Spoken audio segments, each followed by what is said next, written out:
Even though the Battle of Donbas is far from over, Ukraine is expected to open the next chapter of the war sometime in the near future, a highly anticipated, major counter-offensive operation in the south, particularly to liberate the Russian-occupied city of Kherson.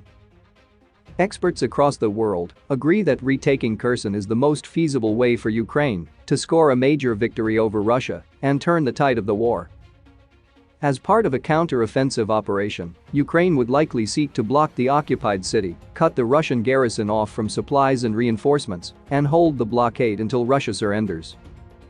This would be a daring mission, demanding the most effective contribution of all components ranging from infantry to air defense and counter-battery activity. Thanks to local terrain and Russian military flaws, Ukraine's plan may in fact be realistic. But in order to carry it out, Ukraine's military would have to demonstrate excellent coordination of war power and do the difficult work of clearing the area of Russian forces, supply lines, and ammunition depots before going in. Ukraine lost Kherson as early as March 2, amid little armed resistance, as Ukraine's defenses in the south quickly collapsed to Russia's heavy blitz. Now, after over 140 days of war, Russia claims Kherson Oblast is full-fledged Russian territory and is threatening to stage a referendum, thereby annexing yet another Ukrainian region like it did with Crimea in 2014. According to Ukraine's Defense Minister Alexei Reznikov, President Volodymyr Zelensky has already charged the military with a mission to establish a plan to deoccupy Ukraine's south, as its seaside regions are vital to the national economy. Ukraine has already launched campaigns in Kherson Oblast as a counterweight to Russia's large-scale offensive in Donbas. As a result, Ukraine has liberated a total of 44 villages and towns, according to Ukraine's local military civilian administration in Kherson Oblast. But these campaigns don't have much to show for themselves. Among experts polled by the Kyiv Independent, these Ukrainian operations carried out by small groups were more attempts to probe Russian defenses and keep Russian forces away from Donbas rather than operations to make substantial territorial gains. As of now, the 200-kilometer-long Kherson frontline bordering Mykolaiv Oblast is being held by considerably depleted parts of Russia's 49th Combined Arms Army, including elite airborne units, the 22nd Army Corps, and units with Rosgvardia. According to estimates, Russia may have deployed at least over 10 battalion tactical groups to the area. This is likely Russia's least saturated frontline sector since Russia has given the top priority to hostilities in Donbas, where it has deployed nearly 50 BTGs within the most crucial zone between Izium and Bakhmut. Nonetheless, Russia is beefing up its defenses in the south as Kherson becomes an increasingly obvious target for a Ukrainian counter-strike beyond Donbas. On July 12, social media users and local media in occupied Melitopol posted videos showing an endless Russian military column moving towards Kherson. Recently, open-source monitors have also indicated a growing number of poorly trained troops mobilized in occupied Donbas and deployed to Kherson, which may indicate an ongoing lack of manpower. This is one of the favoring factors behind a potential Ukrainian counter-offensive. Russians are not capable of completely securing the whole duration of the giant frontline in Kherson, said Kirill Mikhailov of the Conflict Intelligence Team, an open-source investigative project. They can't have a wholesome line of trenches. The best they can have is strong points in certain populated areas or road junctions. In many cases, they will not be able to coordinate their actions. And Ukraine will have the opportunity of picking them off one by one. Nor is Russia capable of sending quick reinforcements to the area, as they would have to drastically reduce or even abandon their offensive in Donbas. The Kherson frontline, distinct from concentrated Donbas, is rather loose and porous, which would allow Ukrainian advance parties to break through it. I will not be surprised if it turns out that Ukrainian scout groups infiltrate the Russian-held zone to probe their defenses and see how deep it is possible to go, said Igil Levin, a Ukraine-born Israeli defense expert. Ukrainian infantry has so far been good at carrying out operations in smaller units.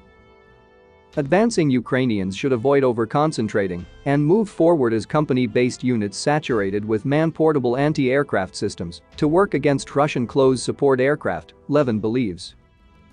When the time comes, Ukrainian ground units could try to advance some 20 to 30 kilometers south, closer to Kherson's outskirts, particularly the ill-fated Chornobayvka airfield used by the Russian Air Force. Over 4 months of war, the airfield became the scene of dozens of devastating Ukrainian attacks, in which scores of Russian aircraft and hardware were destroyed. Nonetheless, due to its strategic importance, the Russian military refused to leave it despite constant losses. There are 3 key objectives Ukraine has to meet in order to encircle Russian troops and force them to surrender in Kherson. Ukraine would have to impose firm control over the M14P47 highway that runs east of Kherson and connects the city with Novokakhovka, one of Russia's key bases in Ukraine's southern Kherson Oblast, and the site of recent attacks on Russian ammunition depots carried out with the help of newly delivered Western weapons. It would also need to destroy 2 bridges across the Dnipro River, the Antonivsky bridges, one for vehicle traffic and the other for railway, close to the town of Antonivka on the outskirts of Kherson. The 2 bridges currently allow Russia to reinforce its garrison in Kherson from occupied territory across the river. Ukraine would also have to cut off the Kakhovska hydroelectric power plant in Novokakhovka some 55 kilometers east of Kherson. The dam also serves as a bridge, along which the M14P47 highway runs. If the highway is cut off by Ukraine, Russian forces would have no way of getting across the Dnipro. With the 2 Antonivsky bridges destroyed, the only other way to make it across the Dnipro's right bank is in Ukrainian-controlled Zaporizhzhia over 200 kilometers away from Kherson. This first phase would only be considered successful once Russian forces are blocked and cut off from supplies and reinforcements. If successful, Russian forces in Kherson would be backed up against a giant natural obstacle. The Dnipro River is nearly 350 meters wide near the city. Ukrainian artillery would also be close enough to prevent Russian forces from installing any sort of river cross, such as floating bridges. The hard blockade would take time, experts said. But this scenario has the chance of inflicting the least amount of damage on Kherson, unlike what Russian forces did in their siege of Mariupol. During the siege, Russian forces managed to isolate the city, with little hope for the Ukrainian garrison, but then desolated and stormed the city in a bid to gain a quick victory. In the event Ukraine manages to encircle Russian troops in Kherson, Ukraine would also have to make fast and firm territorial gains. Moreover, it will have to hold on to what it gets amid Russian counterattacks. Ukraine would have to wipe out a lot of Russian military infrastructure, such as ammunition and fuel dumps, weakening Russia's ability to fight. The local terrain opens up opportunities for Ukraine. Due to the lack of roads in the oblast and few bridges across the Dnipro River, Russian logistics are slower in Kherson. And transportation bottlenecks force Russian forces to keep their supplies concentrated in a few locations near train stations. These saturated areas are juicy targets for high-mobility artillery rocket systems, or HIMARS, recently provided by the US to Ukraine. One example was the attack on a giant munitions dump in Novokakhovka on July 11. Kherson Oblast has been the focus of an ongoing strike campaign that has destroyed close to 50 key facilities of Russia's military over the last few weeks. And, according to CIT's Kirill Mikhailov, the more military power Russia is deploying to Kherson, the more problematic its logistics inevitably becomes due to the local terrain. Russia's logistical stretch in Kherson is the longest out any others in its war in Ukraine. Russia's military would also undoubtedly try to counterattack in the air and on the ground. Experts believe it is extremely important that Ukraine inflict as much damage as possible to Russia's air defense and, at the same time, build up a strong and multi-layered air defense grid against Russia. Should Russian S-300s, S-400s, Tor-MiS, and Buk-MiS air defense systems be largely suppressed, particularly by the HIMARS which have already proved capable of destroying S-400s in occupied Luhansk on July 13, Ukrainian Bayraktar TB2 drones would have a green light to strike. The Ukrainian drones would be able to ensure quick target detection so that HIMARS and MLRS systems can strike and destroy Russian convoys on the run. Besides, a strong air defense would be necessary against Russian aviation based in large numbers in occupied Crimea.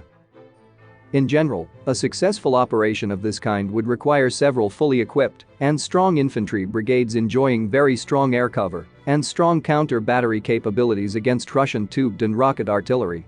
It's a problem, said CIT's Mikhailov. But it's a problem that can be solved, especially when it comes to just one frontline section.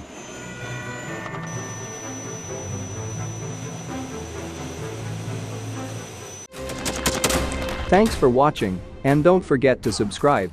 Also, if you want to support Warthog Defense, please become our member and get early access to new videos, exclusive members-only videos, and become administrator in comment section. The membership link is in the description.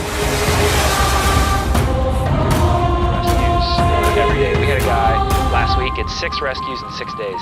You know, he's doing the job every day.